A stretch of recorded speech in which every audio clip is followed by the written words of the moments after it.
이렇게 앉아 있는 사람 40년.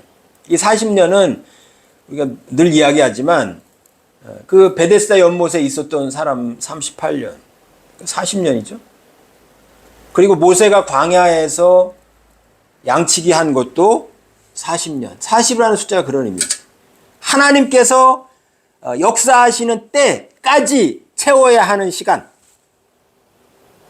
그 시간 동안은 불가피하게 땅의 시간을 보내는 거예요.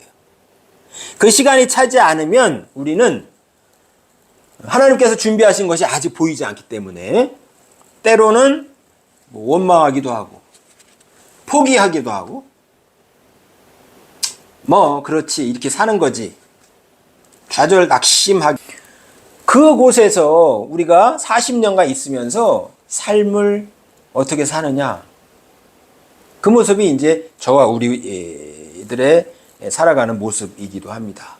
근데 그때 40년 안진뱅이 그에게 베드로 요한이 다가갑니다. 물론 그는 앉아있기 때문에 구하는 것이 땅의 것을 구해요. 구걸하는 거죠. 그냥 앉아있으니 동전 한 입 입으면 되는 거지. 그가 하늘문이 열려서 내가 이 안진뱅이 운명을 떨치고 일어나서 걷고 뛰리라는 기대를 못해요. 하나님은 우리가 구하는 것이나 생각하는 것이 넘치도록 주신다고 하는데 그 생각까지는 못하는 거죠. 당장 그냥 동전 한 입 받을 수 있으면 그것으로 이 안진뱅이는 족할 것입니다. 그런데 베드로와 요한은 다가가서 그렇게 하지 않았죠. 내게 가진 것은 없어요. 땅의 것을 줄 수는 없어요. 땅의 것은. 그러나 예수 그리스도의 이름으로, 여기서 나사렛도 나오고 나사렛은 좀 천한 출신, 좀 비하하는 낮은 이런 의미를 갖고 있어요. 안진뱅이에 다가가서 안진뱅이가 연결이 될 수 있는 낮은 위치에 앉아있는 안진뱅이에게 나사렛 예수 그리스도의 이름을 전합니다. 그게 이해하기 쉽도록, 안진뱅이가 이해하기 쉽도록.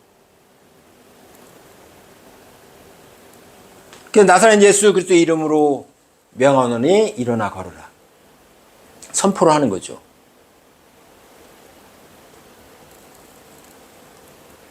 그러니까 땅의 것을 구걸하는 자에게 예수 그리스도의 이름을 선포합니다. 그 이름 안에는 예수 그리스도의 능력과 존재가 들어있는 거예요. 그 이름에는, 하나님의 이름에는 하나님의 존재가 있어요. 말씀이 육신이 되었다라고 하는, 예수님께서 말씀이 육신이 되어 우리 가운데 거하시며 말씀이 육신이 되었다라는 것은 그 이름에 그 힘이 있다는 거예요. 실체가. 우리는 생각하는 것과 행하는 것이 차이가 있어요. 생각하는 것이 행하기도 하고 못 행하기도 하고, 많은 경우에 좋은 것은 행하지 못하는 경우가 더 많아요. 실패와 좌절의 경험이 많아요. 말하는 것과 행동하는 것이 다른 것이 많아요. 우리의 경험 세계 속에는. 그러니까 말하는 것이 실체가 되는 것이 잘 믿어지지가 않을 수도 있어요. 왜? 우리는 말과 행동이, 또 생각하는 것과 행동하는 것이 다른 것을 너무 많이 경험하니까 내가 결심을 해도 못해. 결심뿐이야. 작심삼일이야. 이런 얘기 많이 하잖아요. 이게 우리의 삶의 현장이라 그래요. 근데 본래 그 말씀은 실체예요, 실체.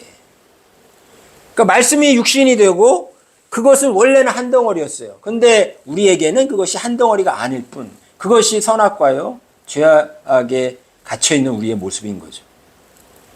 자, 여기서 베드로와 요한이 나사렛 예수 그리스도의 이름으로 일어나 걸어라 라고 했을 때 그 말, 그 선포 속에 들어있는 것은 하나님이 일으키는 지시하는 언어가 아니고 하나님의 존재요, 하나님의 능력인 것입니다. 이게 신앙이에요, 이게. 이걸 바울은 이걸 믿음이라고 그랬어요. 믿음. 우리에게는 생각과 행동이 떨어져 있어요. 우리에게는 기도와 응답이 떨어져 있어요. 떨어져 있는 것을 하나로 만드는 것을 바울은 믿음이라고 표현을 했어요. 베드로와 요한도 지금 믿음으로 선포를 하는 것입니다. 그리고 손을 내밀어서 잡아 일으킨 거죠. 그때 하나님께서 그 안진뱅이의 발목에 힘을 넣어주시는 거죠. 뭐 에스겔 38장 머리에 잘 들어있는 내용 아닙니까?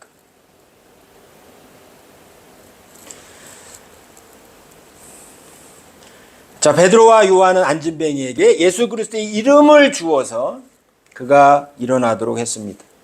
우리 또한 누군가가 우리에게 예수 그리스도의 이름을 전해 주어서 그리고 손을 잡아서 갈까 말까 이 핑계 저 핑계 하고 있는 우리에게 손을 잡아 주어서 예배자로 만들었어요. 그걸 못 느낄 뿐이지. 그래서 하나님의 역사하심은 하나님 때에 이루어진다. 베드로와 요한이 성전에 기도하러 오늘만 다녔겠습니까? 또 안진뱅이가 오늘만 나와서 구걸을 했겠습니까? 사람들은 아침만 되면 데리고 나와서 앉혀놓고 갔다가 구걸 이제 또 일과가 끝나면 데리고 또 가겠죠. 그리고 다음날 또 데리고 나오고 데리고 가고. 또 베드로와 요한도 제9시 그 시간만 되면 기도 시간이니까 들락날락 했을 거란 말이죠. 근데 왜 하필 오늘에야 눈에 띄었고 오늘에야 일어서 걸을 수가 있을까? 어제 했으면 안 될까? 아니 40년이나 지났으니까 10년 전에 했으면 안 될까? 20년 전에 했으면 더 좋았지 않았을까? 뭐 이런 생각할 수 있어요.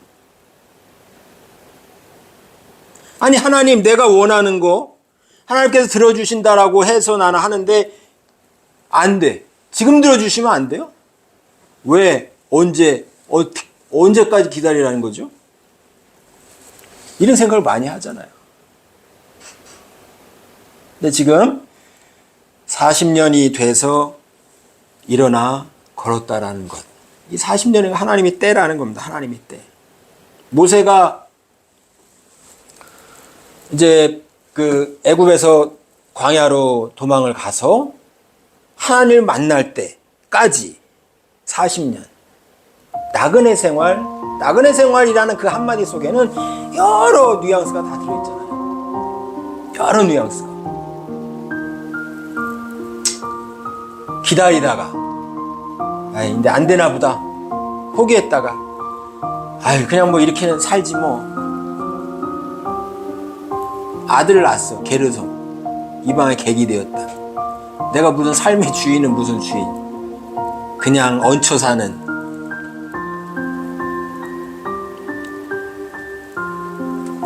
이게 40년 동안 일어나는 우리들의 모습이에요. 그렇지 뭐. 되긴 뭐가 돼.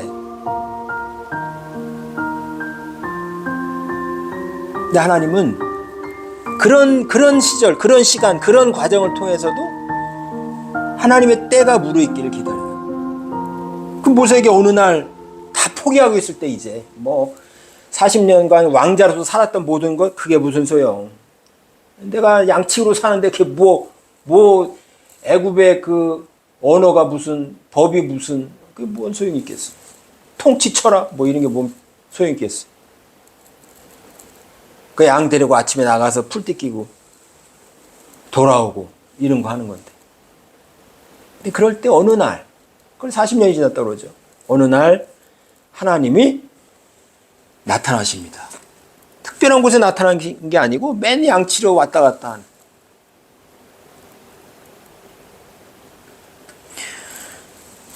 모세에게 나타난 그곳, 갑자기 나타난 일상적인 공간이었을 그곳이 하나님이 떡 나타나니까 떨기나무에 그것이 거룩한 공간이 됩니다. 내 신발을 벗어라. 거기는 거룩한 땅이다. 그러니까 거룩한 땅이 다른 데 있는 게 아니에요.